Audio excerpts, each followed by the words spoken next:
Now, in retrospect, I might have suspected that something was going on in the bedrooms of our bedroom community. I thought it was gin and tonics, really, and maybe a little sex. I suspected that my sisters were probably whisperizing, tantalizing things behind closed doors and under the cover of Joni Mitchell albums. But all I heard was Ladies of the Canyon, really, no juicy details. You know, perhaps my sisters weren't that forthcoming because we all had the same unenlightened education in this area. My mother handed us the book, okay, the book, which focused on the nuts and bolts of the reproductive system, which is what we called sex in our house, the reproductive system. And after that, that was followed by the movie, which we all saw in 5th grade. And that emphasized hygiene and, you know, how to secure the sanitary napkin belt, which was that ancient precursor to the fanny pack. Remember that? So, though the complete contents of the book and the movie are foggy in my memory, I definitely don't remember the suggestion like, hey, when you sleep with someone, be sure to tell as many people as possible, okay? That wasn't in my book, but apparently it was in someone else's book. I can remember vividly the day I saw the movie and I had a conversation with my mother. I approached her, of course, and I said, Mom, we saw a movie today. She's like, oh, do you have any questions? No. Okay then, let's go watch Merv Griffin. That's a verbatim conversation. It's the one and only conversation I ever had with my mother about sex, and that's pretty much all I needed. I could figure out the rest from Judy Blume and that copy of The Happy Hooker I found under my sister's bed. My friend Kiki, very helpful. She was 3 years older than me and much more informed. Kiki's mother was a francophile, so I think you know what that means. So she really had a superior grasp of all things sex-related. And Kiki was the one who explained exactly what Mrs. Powell's retriever Whiskey was doing to the Whitmore's poodle Daisy. Woo, that was quite a day. Oh, it really took me years to get over that revelation. And I couldn't really translate it into human terms until my sister Sheila took me to see Coming Home, which was a wildly inappropriate movie for a 12-year-old. So, thank you, Sheila. All right, by the time I hit junior high and high school, I just gravitated towards friends with the same limited information and experience. You know, the girls with the good grades who played field hockey and did jazz and tap. Okay, listening to Prince's Dirty Mind was the naughtiest thing we ever did. We couldn't actually get dates, so there really wasn't an opportunity to, quote, explore our sexuality, as people say now.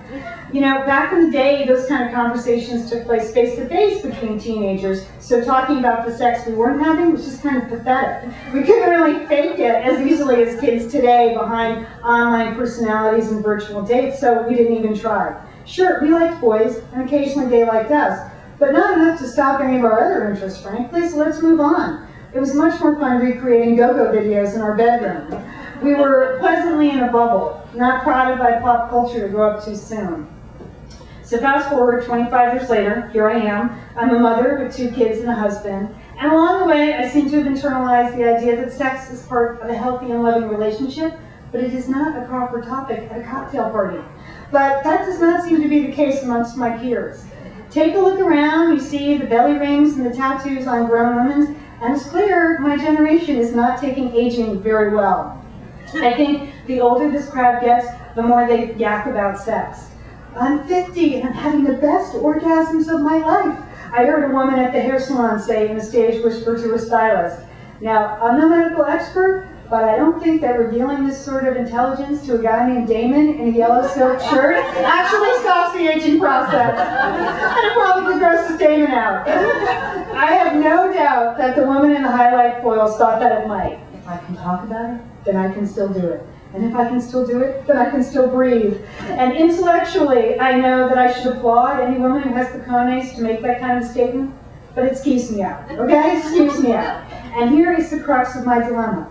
Very happy for her orgasms, or just prefer not to hear about them. Since the early revelations of Kathy Lee, the genre of let's talk about sex confessionals has just blown wide open. Everybody wants to share their hot private lives. Now we have to hear about the sex lives of tweens, right? But not my kids, right? As if the notion that tweens have a sex life is perfectly normal. All right, add in Jack LaLanne's Daily Dose of Nookie to the list of things I do not want to discuss. And if that's not uncomfortable enough, Sexual dysfunction is just as popular a topic as sexual function. Oh my gosh, I defy you to consume any media over a given hour and not hear the words vaginal dryness at least once. Okay, I know it's a serious medical condition, but isn't that what doctors are for? Do we really need the anchors of the local news tackling that subject? Now, I host a radio show 6 days a week with ample opportunity to pull a Kathy Lee. In fact, we had a meeting last week with our boss in New York, and what did he say, Sheila? Talk about sex. Talk about sex, more sex, okay? Because sex automatically gets everyone's attention as opposed to, say, new prescription drug legislation, all right? And on the radio, no one can see that gravity has taken a toll on your tush, which is good for both the anonymity and the gross out factor. But you know what? I resist, frankly. My husband nearly left me when I mentioned on air that he was red-green colorblind, okay? Can you imagine if he heard me going on and on about his, well, never mind. All right. You know what, frankly, I'm at the point where I'm just grateful. I am grateful to have a husband with a nice head of hair. 2 healthy kids, a house, and a job that I love. I'm grateful for bag salads, for Spanx, for the resurgence of candlelight for home use. You know what? I'm grateful that every once in a while my husband will put on Roxy music and the years will fall away. I lost my place. All right. And what happens after that is nobody's beeswax. But let's just say I'm grateful for that too. All right. Growing up, I often heard the expression, discretion is the better part of valor. Remember that? My mother said it every day. When my brothers did something. You know, discretion is the better part of valor. Well, I say discretion is the better part of sex. Doesn't keeping it a little bit more secret make it a little bit better, particularly at this stage of life? We don't have to take our attitudes back to the dark ages, but you know what? I wouldn't mind if we turned off the lights occasionally. All right. Yeah.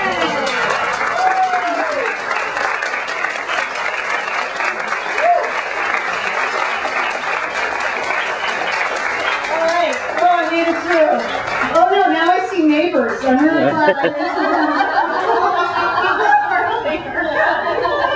Thanks for listening to the essay. If you want to write a comment, great, or send us an email at satellitesisters.com. If you want to find out more about our show, satellitesisters.com. Thanks.